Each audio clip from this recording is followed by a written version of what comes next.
Endurance Trader here, checking in with your stock watch list for Friday, November 20th. Starting out with a look at SPY, we're still consolidating within this range between 350 and the all-time highs at 364.38. Yesterday we put in what you could possibly call a higher low, so we have high, low, lower high, higher low, and bulls are looking to break above yesterday's high of 358.18 to continue the upward momentum. And we have what kind of looks like a bull flag here, so I would slightly favor the bulls going into tomorrow or today and the rest of next week, potentially. But we'll see what happens. And now let's get into our tickers. Starting to the short side, we have YY. We had a massive dump on Tuesday, and we closed just above the 200-day moving average. We gapped up yesterday, and we were able to close above the 50 and the 100-day moving average. We bounced off the 20 moving average by about $1 and put in a big topping tail candle. Now I see pre-market we're about in the middle of yesterday's range, but what I'll be looking for as a bear is a break below yesterday's low of day at 83.49 if we get down there. Another possible entry is if we run up towards yesterday's high of day. That could be a potential spot to go short. It's possible bulls retrace this entire move down, but I don't find that likely, so that's why I'm favoring the bears here for looking to get momentum as we put in a lower high relative to this dump. Next up we have FSLY, and this has been in a multi-day uptrend, moving up 32% in the last 20 days after a big move down. It started in October, so I'm just looking for bulls to put in a lower high here, and we had close to a double top yesterday by 30 pennies. 82.44 would be our high of this dump, and any break below yesterday's low of 79.40, and we have about 7% until the 50% fib level, 8.5%. There's a little pocket of support right here at the 50, the 20-day moving average, and this pivot resistance or pivot support. So if bears are able to break below low a day yesterday, then that's what I'll be scouting for. It's possible we move up into this. There's not a lot of resistance here either, so I wouldn't be playing this to the bull side, but it's possible this move continues to get a little bit more momentum to the upside. Next up, we have GDRX, and this is getting into our potential long and short list. Now, this one had a big gap down on Monday, or on Tuesday, and we're just looking to put in a higher low relative to this dump, or lower high, I should say. We bottomed out at 33.51, and yesterday we got a solid bounce off of that low, about 12%. So there's two potential spots I'll be looking at as a bear. Yesterday's high at 38.36 is a potential spot for bulls to fail and then move back down. And another one is 40.50, the high of the dump. So those are two potential spots you can look to enter as a bear. And you notice the tremendous relative volume here on this dump. So I think there's still some, I think we'll still have some move to the downside. You could also call this not quite a bear flag, but has a bit of a rounding bottom here. So we could see a move to the upside before we see a move to the downside. So as a bull, I'll be looking for a break above yesterday's high a day. And we do have a big gap fill territory right here. I wouldn't be overconfident as a bull given this giant dump, but we could see this bounce squeeze up a bit more before it runs out of gas. Next up, we have PayPal, PYPL, and this one has been consolidating for several weeks now. We have a high, low, lower high, higher low, etc. Tightening in this range, and yesterday we have an inside bar doji candle right around 150 and 20-day moving average resistance. So in pre-market, we're looking closer to the highs of yesterday than we are the lows. So as a bull, I'll be looking for a break to the upside, a break above 92.95, and as a bear, I'll be looking for a break of the low of 89.50, 189.50.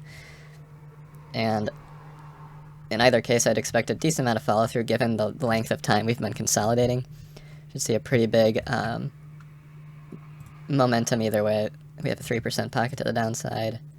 We really only have a 1% pocket to the upside, but we could, if we break through that resistance, then we have a gap fill territory up towards 198.50. So we'll be looking at that to see which way it breaks, and right now, based on pre-market, it's looking like bulls are favoring.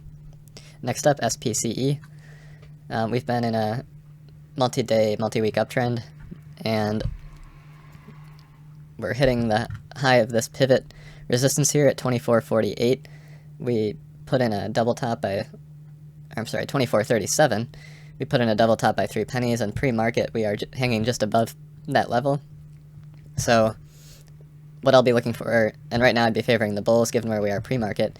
We have basically no resistance until the 50 Fibonacci level at 6% away, and then we have this next pivot resistance at 27.55. And if I was going to scout a bear entry, I'd be looking to fail pre-market and then dump below the high of day, and then from there we basically have no support until the 382 fib level, which gives us a 10% pocket. But right now it looks like the pre-market's favoring the bulls. We will see. Next up, we have ROKU. Let's put in a big green Marubozu candle yesterday, breaking into all-time highs by just a couple dollars, and pre-market we're hanging out towards yesterday's high. And what I'll be looking for as a bull is just continued momentum into all-time highs, break above yesterday high a day. As a bear, I'll be looking to fail pre-market at the high of 257.50, and then see a dump, which we've seen in the past. If we look left on ROKU, we see these moves into the highs followed by pretty sharp pullbacks. So we'll see what happens today. But if we do fail at the high, we basically have the whole move of yesterday to run down potentially. So plenty of room for bears. MRNA, and now we're getting into our potential long list. This broke into all-time highs on Monday, and we basically pulled back, pulled back about 14% since then, and now we're looking for this to flag out, form a bull flag. We're hanging above yesterday's high a day pre-market, and we have open space here. We have a 9-10% pocket of open space for the bulls to work with until all-time highs. So I'll just be looking for a run-up out of the open on this name if bulls can get momentum. Next up we have PDD, another name that's been rocketing up the last few days with this big gap up on the 12th. And today we're hanging out above yesterday's high of pre-market, and we have a 6.5% move until the Monday high of day, possible resistance spot, and then we're looking up at all-time highs, and this could be forming a bull flag as well. It retraced a bit too much for my liking to call it a clean bull flag. We usually want to see no more than about 40% retracement, and this one retraced about close to 50%. So not the cleanest bull flag, but it is kind of a rounding bottom here, which we like to see as a bull. Next up we have XPEV, another strong name as of late, and the only resistance we have in sight is the all-time high at 51.27, and pre-market we're about $2 below that. So bulls have a pocket of 6% within this range between yesterday's high and all-time highs, and then from there we're in blue sky breakout territory. So look to see where this opens. It is possible that we run up to this 51.27 level and we double top, so you want to be protective of your gains as a bull. If you do see a run up pre-market into that level, you want to profit take at 51 or before 51.27, just in case you could see with these volatile names, PDD, XPEV, you could see big moves, pretty drastic moves to the upside and the downside, so something to keep in mind. Next up we have PENN, and this looks to be forming a inverse head and shoulders. It's not the cleanest look because we have this topping tail here that went up to 75.75, but we have the look of a inverse head and shoulders, and sometimes that's enough for it to confirm.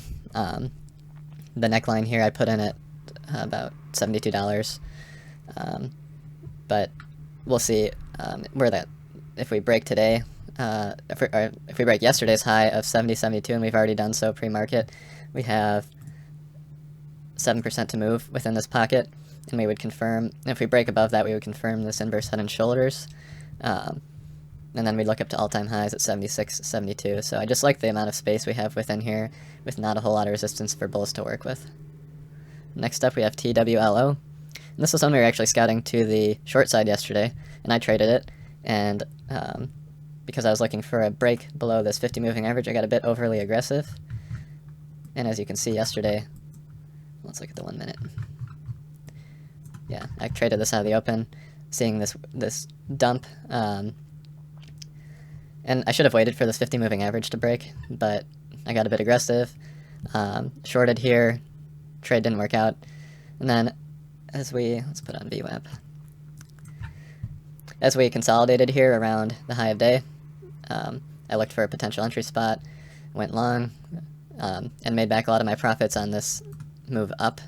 So it's important to be adaptable as a trader and read the chart and not get married to a particular thesis. So we had a big bull move yesterday, clean break above the 20-day moving average into this pocket of no resistance where we remain today, and pre-market we're looking strong. We're about $1.50 below yesterday's high. I'll be looking for a break above 301.56 as a bear, and we still have about a 4.5% pocket before pivot resistance. And if we look on the hourly chart, we definitely have what looks to be a bull flag forming, so into open I'll be looking for this bull flag to possibly confirm. Next up we have Snap, and Snap had a gap open, and back in October we put in an all-time high on November 6th at 45.60, and we pulled back a bit, and we've been consolidating below all-time highs, but bears have not been able to get any momentum to the downside, and today we're hovering around the high of day yesterday at 42.42, and bulls have a 7.5% pocket to work with before all-time highs and not a lot of resistance in the way for them. So, and you do see volume ticking up here on the daily, so we could see a big move up today. Next up we have Etsy. Etsy had a big green candle yesterday on increasing bull volume. We're looking strong, hanging out above high of day yesterday pre-market, and we have a gap fill territory which we're in right now, and we have about 4.5% before that gap fills, and plenty of room for the bulls to move. Yeah, and I just like that there's a nice gap here of zero resistance, so it's one I'll be looking at in the open. And last we have SQ, which has been overall just on a tear, and we hit our all-time highs on the 6th. We pulled back, put in a higher low, and since then I've been ripping back up, and we put in a bottoming tail yesterday. Pre-market we're just above yesterday's high, and then like a lot of other names we're just looking up to all-time highs. We have about 4% to move. I'll be looking for a break above 190.401, yesterday's high day. So a lot of bull action, a lot of potential bull action going to the market today, but you want to be protective. You know, if SPY dumps today, you know, we could see strength pre-market and then it dumps at the open. You know, you have to adapt to what the charts are doing. So we do have a lot of bull names we're scouting, but we'll see what actually happens. And that's all I got for today, guys. If you have any questions, post them below. Get at me on Reddit. Get at me on Twitter. Have a great Friday. Have a great weekend. And I'll be back with you Monday. Trade by your rules and get out there and crush it.